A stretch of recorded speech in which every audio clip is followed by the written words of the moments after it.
வணக்கம் ஃப்ரெண்ட்ஸ், உங்கள் எல்லாரையும் நான் பிருந்தா கிச்சனுக்கு அன்போடு வரவேற்கிறேன். இப்போ நம்ம கொத்தவரங்காய் பன்னீரை வச்சு ஒரு கிரேவி பண்ணுவோம். அதுக்கு முன்னாடி நான் ஃபஸ்ட் டைம் பார்க்குறீங்கன்னாக்கா என் சேனல் சப்ஸ்கிரைப் பண்ணி வச்சுங்க, அதோட பெல் ஐக்கானையும் கிளிக் பண்ணி வச்சுங்க. வாங்க வீடியோக்குள்ளே போகலாம். இப்போ நான் ஒரு டேபிள் ஸ்பூன் எண்ணெய் விட்டுருக்கேன். இதில் வந்து பட்டை, கிராம்பு, ஏலக்காய், ரெண்டு பிரிஞ்சி இலை இதை போடுவோம். போட்டு நல்லா கிளறி விடுவோம். எடுத்தோன்னே 2 பச்சை மிளகாய் வாய்ச்சி வச்சுருக்கேன், அதை போட்டுப்போம். ஒரு பெரிய வெங்காயத்தை பொடியாக நறுக்கி வச்சுருக்கேன், அதாவது ஸ்லைஸ் மாதிரி நீள வாக்கில் அரையும் போடுவோம். போட்டு நல்லா கிளறி விடுவோம்.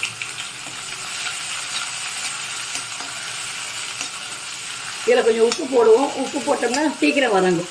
இப்போ இது நல்லா வதங்கிடுது.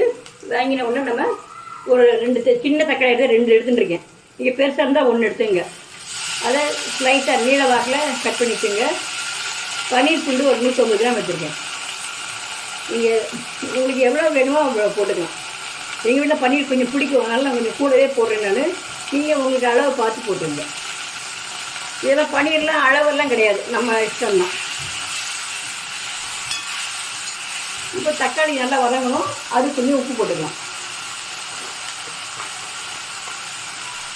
இப்போ கொஞ்சம் போடுங்க, அப்புறமா கிரேவி தேவையானது அப்புறம் பார்த்து போடலாம்.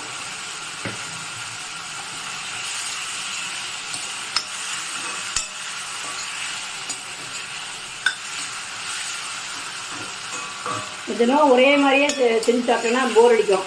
இந்த மாதிரி கொஞ்சம் வித்தியாசமாக செஞ்சோம்னாக்கா எல்லோரும் விரும்பியும் சாப்பிடுவாங்க. அந்த காயும் நம்ம வேண்டான்னு ஒதுக்க மாட்டாங்க. இப்போ கொத்தவரங்காயெல்லாம் அதில் நிறைய நோய் எதிர்ப்பு இருக்குது. சர்க்கரை வியாதிக்காரங்க ரொம்ப நல்லது. ஆனால் நம்ம வந்து பொதுவாக பொரியல் பண்ணுவோம், இல்லைன்னா குழம்புல போடுவோம். இந்த மாதிரிலாம் பண்ணோம்னா நல்லாயிருக்கும். இப்போ கொஞ்சம் சிம்மில் வைக்கலாம் அடுப்பை. நல்லா கொஞ்சம் மஞ்சள் பொடி போட்டுக்கலாம். மஞ்சள் பொடி கிருமி நாசினி, ரெண்டாவது கலர்ஃபுல்லாகவும் இருக்கும். அடுத்து நீங்கள் தேவையான அளவு காரப்பொடி. இதில் கரம் மசாலா போடனாலும் போட்டுக்கலாம். நான் கரம் மசாலா அந்த வாடை, ஏன்னா இயற்கை பட்டை கிராம்பு போட்டாச்சு, அந்த இதே போதுன்ட்டு நான் அதெல்லாம் போடல. நீங்கள் அது வேணுன்னா அதுவும் போட்டுக்கலாம். நல்லா பொடியோட பச்சை வாசனை போட்டும்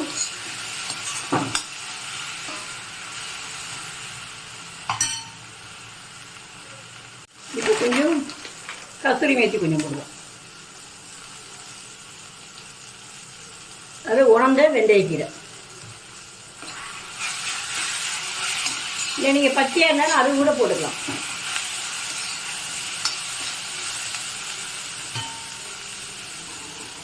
இப்போ இதில் வேக விட்டு வச்சுருக்கிறேன் நம்ம கொத்தவரங்காய் போடலாம்.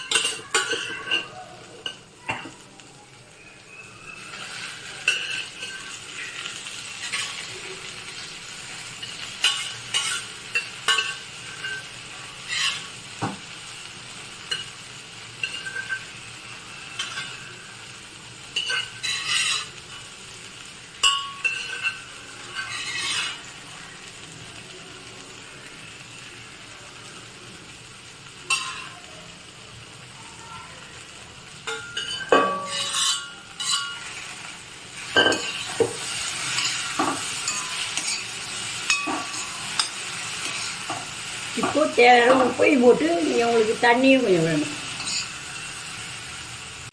இப்போ அதுக்கு தேவையான அளவு உப்பு போடலாம்.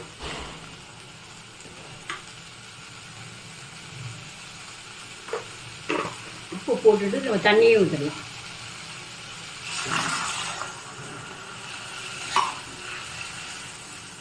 உங்களுக்கு எந்த அளவு கிரேவி தண்ணியாவோ கெட்டியாவோ எந்த அளவு இருக்குமோ அந்த அளவு விட்டுங்க. கொஞ்சம் கொதிக்கிறதுக்கும் பார்த்துங்க. கொஞ்சம் கொதித்து எல்லாம் கலவையெல்லாம் சேர்ந்து வந்தால் தான் நல்லாயிருக்கும். இந்த மசாலாலாம் எல்லாத்துலேயும் பிடிக்கும். இதில் இஞ்சி பூண்டு விழுது போட்டிருக்கேன், நான் வந்து போடலை இன்றைக்கி. நீங்கள் இஞ்சி பூண்டு விழுதுனாலும் அதுவும் போட்டுக்கலாம். ரொம்ப நெடி நிறைய இருக்க வேணான்னு நான் சிம்பிளாக இருக்கணும்னு நான் இப்போ இந்த மாதிரி பண்ணியிருக்கேன். நான் இது இஞ்சி மசாலா, இஞ்சி பூண்டு விழுதும் போட்டுக்கலாம். இப்போ கொஞ்சம் நல்லா கொதிக்கட்டும். கொதித்து சேர்ந்து வந்தால் தான் இது வந்து மசாலாலாம் பிடிச்சி நல்லாயிருக்கும்.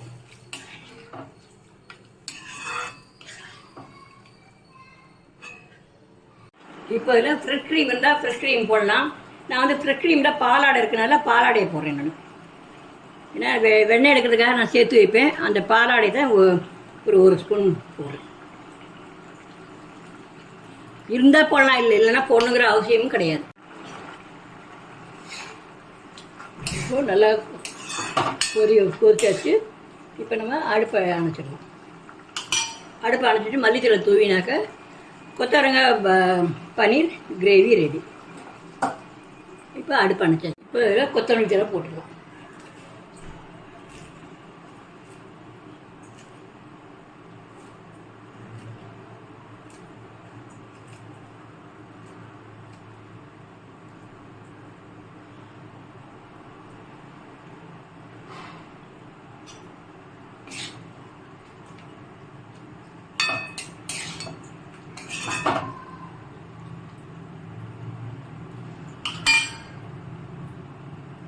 இப்போது சுவையான